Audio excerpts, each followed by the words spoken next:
shampoo to pull the massive stick from that tight, firm ass of his and relax for one goddamn night like you're going to. You've been back in this country for less than 2 days. The Kingstons will have their hooks in you soon enough. Monday, you belong to them. Tonight, I call dibs on my ride or die. The two of us continue down the sidewalk toward our favorite beach bar. O'Malley's has been a landmark here since before either of us were born. It's one of those bars where labels peeled off beer bottles line the ceiling. If you wear open-toed shoes, you know your feet are going to be touching liquids far worse than spilled booze all night. This place is always so crowded, it's necessary to be at least a little bit buzzed before you walk through the doors. It's fucking fabulous, and I love it.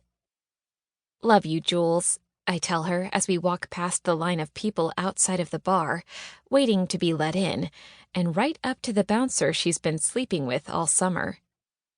Jules is not just pretty, she's gorgeous. She's 5'10", with beautiful blonde hair and stunning brown eyes. Graceful and refined, she can bring a man to his knees with one look. She's dabbled in modeling, but nothing keeps her attention for too long. So I'm not surprised when the bouncer, who looks like The Rock and Vin Diesel found a way to procreate and he was the uber-gorgeous offspring, can't take his eyes off my bestie as soon as he sees her strutting toward him. "Hey, handsome." She leans in and gives him a quick kiss on the cheek. "You on the door all night tonight?" "Nope.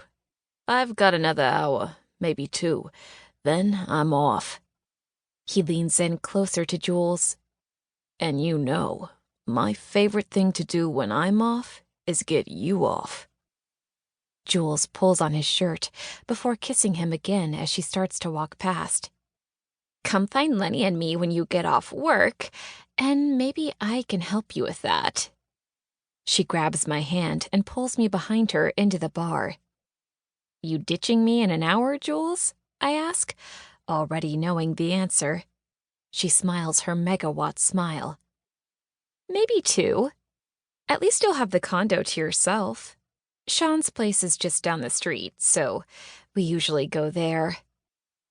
I don't bother telling her that her condo is half a block from here. Not exactly what I had in mind for tonight, but oh well. O'Malley's has a back room where there's always a hot new DJ spinning the newest music.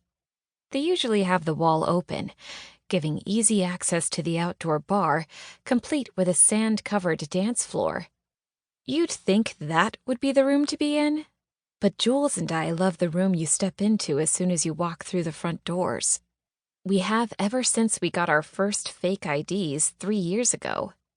There's just something about the vibe in here. The bar is dark and packed. The lights are low, and the volume is loud. The music they play in this room is classic 80s bar music.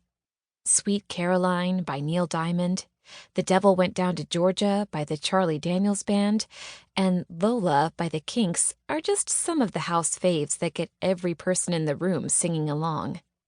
It's a rite of passage to come to this place, and I couldn't be happier to be here tonight. Jules turns to me and grabs my other hand. "Listen, I'm gonna do a lap and see who we know and who to avoid. Will you get our drinks?" She spins away without another word. This is our routine. She scopes the place out, and I fight to get the bartender's attention. I make my way to the front of the bar on the left.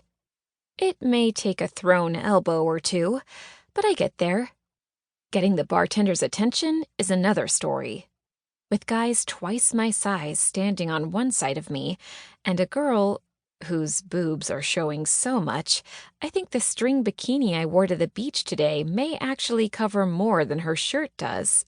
On my other side, I may be screwed. Once the bartender is finished serving the double Ds, I yell out, "Excuse me," and wave the cash in my hand before dropping it back down on the bar and blowing out a frustrated breath. I'm getting one night of freedom before I'm summoned back home. One night.